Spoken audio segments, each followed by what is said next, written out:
Joseph Vijay நாளைக்கு கரூர் சுற்றுப்பயணம் செல்றார். முன்னாடி அவர் கரூர்ல கால் வச்சப்ப மரண ஓலம் கேட்டுச்சு. கரூர்ல 41 நபர்கள் துள்ள துடிக்க 2.5 வயது குழந்தை, 4 வயது குழந்தை, கர்ப்பிணி பெண்கள்னு நிறைய பேர் கூட்டத்துல நசுங்கி இறந்து போனாங்க. இது ஒரு கொடுங்கோல் ஆட்சிக்கு உதாரணமாக இறந்தவங்களுக்கெல்லாம் வேலை கிடைக்குது. நம்ம விடிய விடிய படிச்சு இவ்வளவு தூரம் போராடி நம்மளால ஒரு கவர்மெண்ட் ஜாப் வாங்க முடியலையே.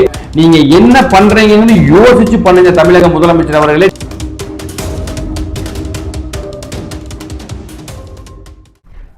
தமிழக மக்களுக்கு வணக்கம். தமிழக முதலமைச்சர் ஜோசப் விஜய் நாளைக்கு கரூர் சுற்றுப்பயணம் செல்றார். எதுக்குன்னு பாத்தீங்கன்னா, இதுக்கு முன்னாடி அவர் கரூர்ல கால் வச்சப்ப மரண ஓலம் கேட்டுச்சு. கரூர்ல 41 நபர்கள் துள்ள துடிக்க 2.5 வயது குழந்தை, 4 வயது குழந்தை, கர்ப்பிணி பெண்கள்னு நிறைய பேர் கூட்டத்துல நசுங்கி இறந்து போனாங்க. அந்த இறந்து போனவங்களுக்கு அவரோட கட்சி சார்பில் ரூபாய் 20 லட்சம் ஒவ்வொரு குடும்பத்துக்கும் கொடுத்தாரு. அது போக இன்னைக்கு அவர் ஆட்சிக்கு வந்ததுக்கு அப்புறம் தமிழக முதலமைச்சராக கரூர் போய் ஒரு தனியார் கல்லூரி வளாகத்துல வைத்து 5000 நபர்கள் இருக்கக்கூடிய அந்த வளாகத்துல 31 தகுதியுள்ள குடும்பங்களுக்கு அரசு வேலை தருவதாக தகவல் வெளியாகியுள்ளது. தயவு செஞ்சு அதிகார துஷ்பிரயோகமாக இதை நான் பார்க்கிறேன். இதை நீங்க செய்யக்கூடாது. ஏன்னு கேட்டு டிஎன்பிசிக்காக படிச்சு பல பேர் அந்த கனவை எட்ட முடியாம அதை மறந்துட்டு வேற வேலைக்கு குடும்ப சூழ்நிலையின் காரணமா வேற வேலைக்கு போனவங்க இருக்காங்க. அவங்களோட மன வலி என்னங்கிறது உங்களுக்கு தெரியாது. தயவு செஞ்சு அதே கரூர்ல இவர் போகும்போது இந்த டிஎன்பிஎஸ்சி எக்ஸாம் இருக்கணும் அப்படிங்கிறதுக்காக அவர் பார்க்காம படிச்சவங்க நிறைய பேர் இருக்காங்க.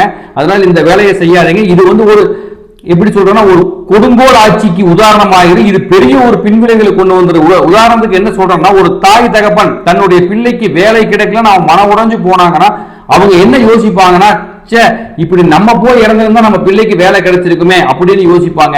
அந்த படிப்புக்கு உண்டான மரியாதை ஒரு குழந்தைகளிடம் அது காணாமல் போய்விடும். ஏன்னா அவங்க இப்படி இறந்தவங்களுக்கெல்லாம் வேலை கிடைக்குது. நம்ம விடிய விடிய படிச்சு இவ்வளவு தூரம் போராடி நம்மளால ஒரு கவர்மெண்ட் ஜாப் வாங்க முடியலையே அப்படிங்கிற ஒரு மன வேதனைக்கு தள்ளப்படுவாங்க.